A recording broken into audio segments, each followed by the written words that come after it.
Good morning, good morning, good morning. Another rainy day in Florida right now. I'd sure like to see some tropical blue skies here. But that said, I kind of want to take off on these questions you have. And you guys are getting really good. I'll tell you, you guys are understanding your own problems more and more and more.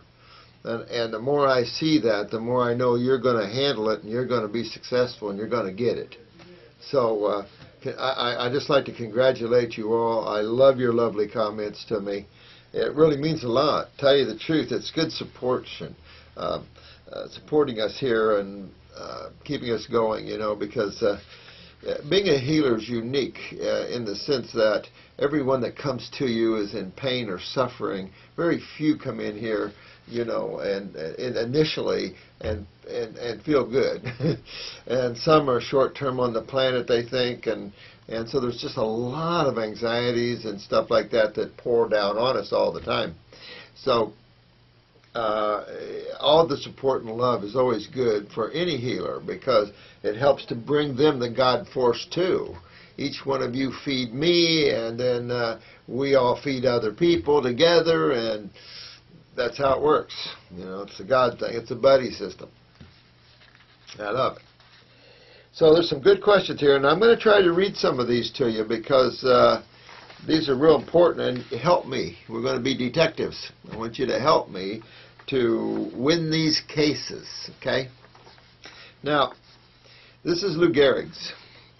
Lou Gehrig's, think of MS, think of Parkinson's. You can throw all those in the same. You're not going anywhere fast, and it's a losing battle. This poor gentleman is so bad, and I have an osteopathic friend like this, and I mentioned him before because he's one of the Lou Gehrig's cases I've just pulled my hair out. Mostly in Lou Gehrig's easier than MS, and you've seen some MS testimony there, and I'll throw more up as we go along. But this one case has been a hair puller. Now, this gentleman's advanced. He's on a feeding tube. And, when you can't swallow and all that, then you put in a gastric or stomach feeding tube. No big deal. You've got to juice everything. You've got to put your herbs, everything right up. If you're on capsules, you just mix them in the juice and insert them right up your tube. You have to do that. There's no other way around it. It's not fun going up the rectum. The feeding tube is okay. This guy's pretty advanced, but I tell you something, I don't care how advanced a person is. I'm not going to stop.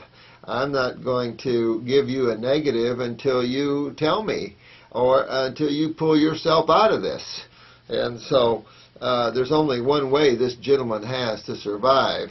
And obviously he's a product of the allopathic community and where it's taken him. And I say that lightly because there's cases I can't win either. So, I don't mean that egotistically.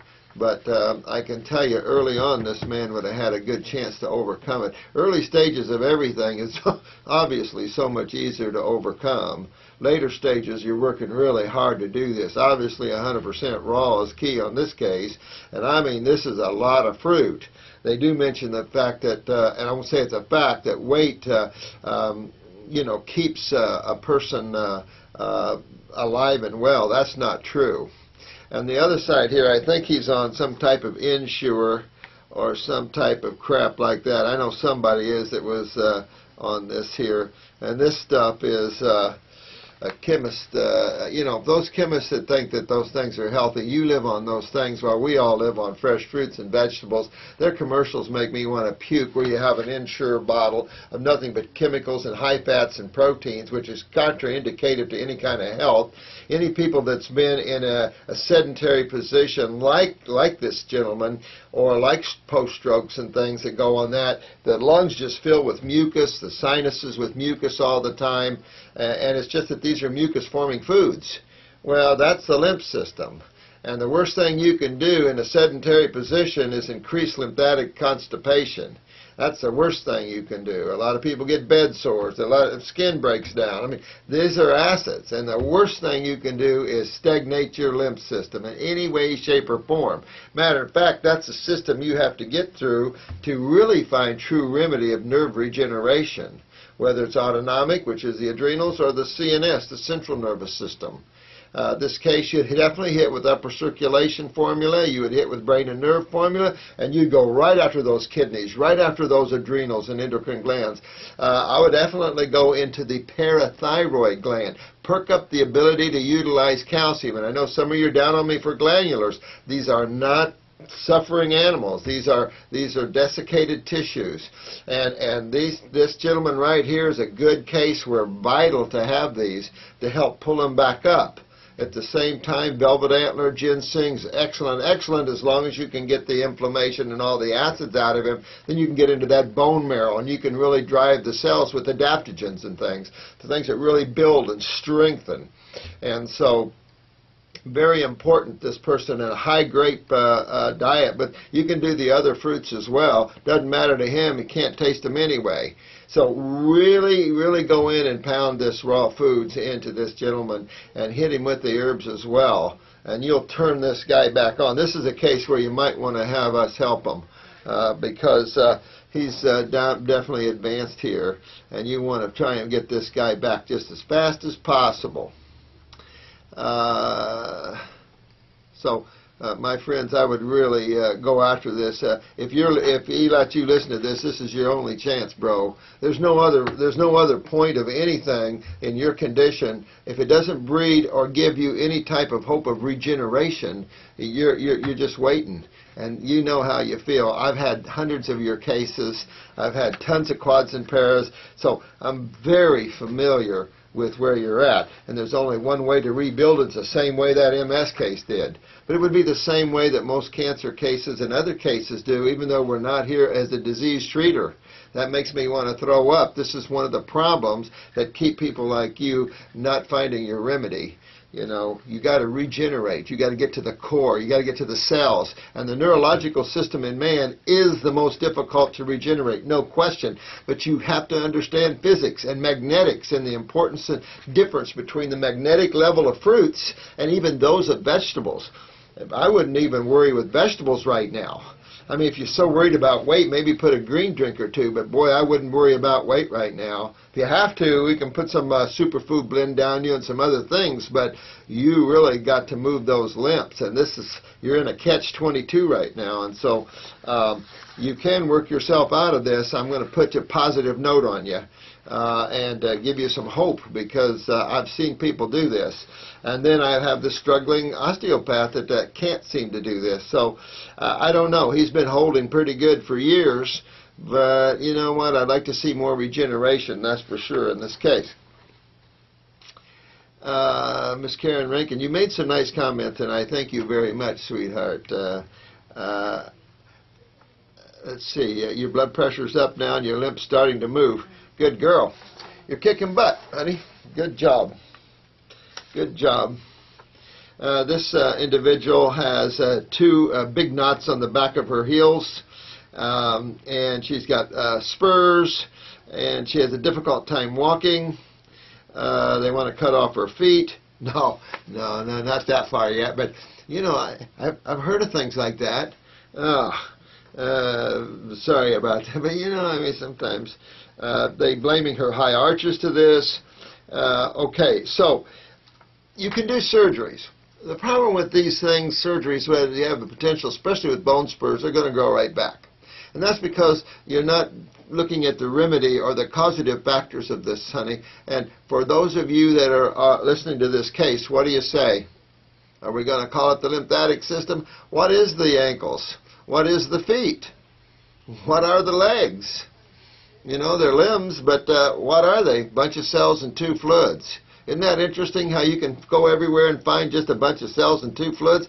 Just cut a piece of tissue out and look under a microscope. Bunch of cells and two fluids. We might call it bone, we might call it tendon, we might call it muscle, we might call it skin. Okay.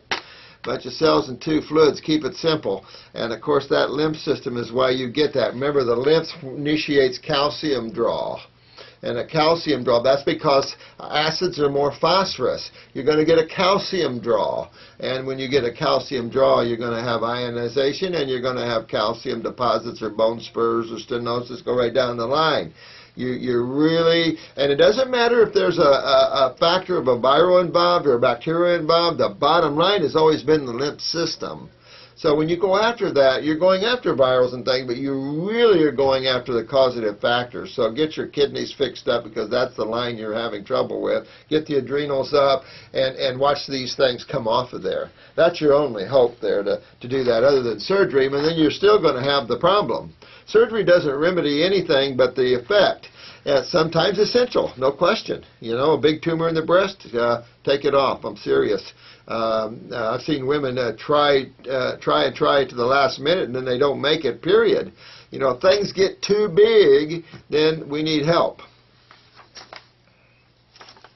Here's one, Cushing's, easy, honey. You know, just go right down this same road that we're talking about right now. Get those kidneys moving. Get those adrenals on. Get that lymph moving. Get the bowels cleaned out. And this Cushing's will go right away for you, honey. Kellyanne. Okay, here's one. Let's see.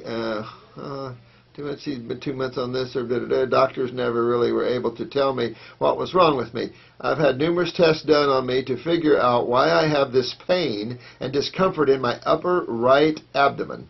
Upper right abdomen. Okay.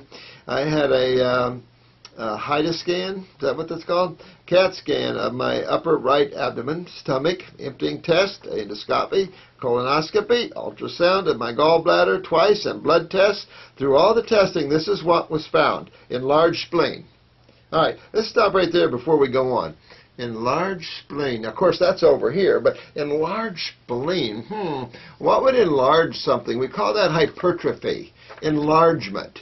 Hypertrophy. Enlargement. Now, what would enlarge things? Let's see. If you're nothing but a cells and two fluids, it could be the blood. You know, you got a lot more blood in this. No, that wouldn't be it, would it? Where are we at, guys? We're at the lymph again, and she's not moving her lymph system. Obviously, this is why they can't see it. This is common. You have the iris, you can see her lymph system, but I can tell you, her lymph system's backed up. In the first clue, enlarged spleen. What enlarges? What causes congestive heart failure? Pulmonary edema. Enlarged spleen. Lymph. Lymph, but this is acids. So in time, you'll break down your spleen. But the same thing's happening in your gallbladder and liver, or in your bowel wall. You can take your choice. You got your colon, you've got your liver, and you got your gallbladder. And then they removed you just want to remove their gallbladder because let's see here. Enlarged spleen, sluggish gallbladder, only 40% injection fraction, elevated bilirubin, and elevated cholesterol. Elevated cholesterol, let me see. What did we discover the cholesterol was? Yes, the body's main antacid. Well, wait a minute. We got a large spleen, high bilirubin, we got high cholesterol. What do we got? We got acidosis, right? We got it in the liver. That shows it right there. We have it in the spleen. That shows it right there. So we got a lymph not moving well, but wait, here's more. All right, that sounds like a commercial. I have swollen lymph nodes. Interesting, huh? And the doctors couldn't figure this one out. Oh, that's too bad. Also, I had the gallbladder removed, and it didn't fix my problem. Yeah, I bet it didn't. My sister had a lot of pain and discomfort in this area, and they thought it was the gallbladder and removed the gallbladder, and she put up with for about at least 20 years.